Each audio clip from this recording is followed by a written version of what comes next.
is the difference between jealousy, next, jealousy and envy? Ano pagkakaiba ng inggit sa Tagalog or ng selos sa Tagalog mga kaisunan? Actually, they are the same. But, in the other hand, they are different to each other. Pagkaibahin po muna natin, let's differentiate jealousy and envy before we dive deeper to the first point of our message in this morning, my brothers and sisters. When we talk about envy, this is once of someone else's possession, but you are not deserved of it. Ito po yung pagkagusto nyo sa isang butang or sa isang posisyon, pero hindi ka naman deserve sa bagay nila. Let's say, for example, makita mo si brother na ay big bike mga kaisunan at nagay mo kasi yung mga ganito, sana all may big bike pero nakapuot ka sa iyong bulsa or sa iyong wallet, wala na may kwarta mga kaisunan, pambili ng big bike, etc.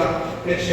That is what we call tingin mga kaisunan. If you are wanting that possession or position mga kaisunan, but you are not deserved of having it. Let's say, for example, makita mo si sister, taas o ilong or pointed nose. At nagayon ba, sana all pointed nose, sana all taas o ilong. Pero tayo mga Pilipino, mga pahok talaga tayo mga kaisunan, o sarat ng ating mga ilong, ito yung nilalang sa atin ng ating Panginoon. We are not deserved of having it mga kaisunan, and that is what we call envy. When we talk about envy, it is once of someone else's possession, but you are not deserved of it. On the other hand, when we talk about jealousy, mga kaisunan, this is worrying, mamalaka, that someone else wants to take the position or possession, you are thinking that you are more deserved than him or her. Tagalogin po natin. Ito yung mamalaka, pag-aalala, na nakiusap ka tao na gusto mong mukuha sa posisyon or possession na iniisip mo na mas deserve ka sa tao ito.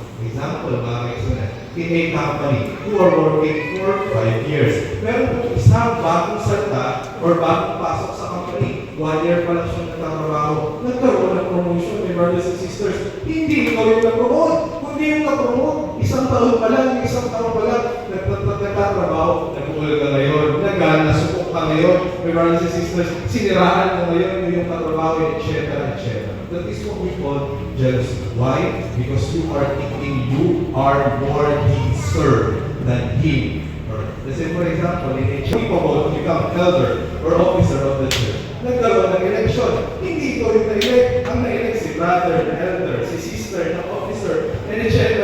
etc. Nasubok ka ngayon, mga kaisunan, and etc. etc. That is what we call jealousy. Because you are thinking you are more deserved than him. My brothers and sisters, ang selos ay nakakasira ng relasyon sa isip katao.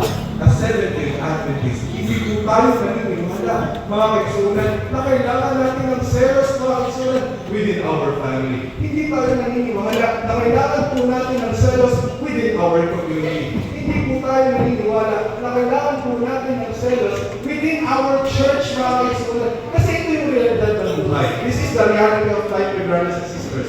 Kung para sa yan, para sa yan. Kung hindi yan para sa iyo, hindi talaga yan para sa iyo. Sa ating mga kabataan, kung kayo talaga, kayo talaga.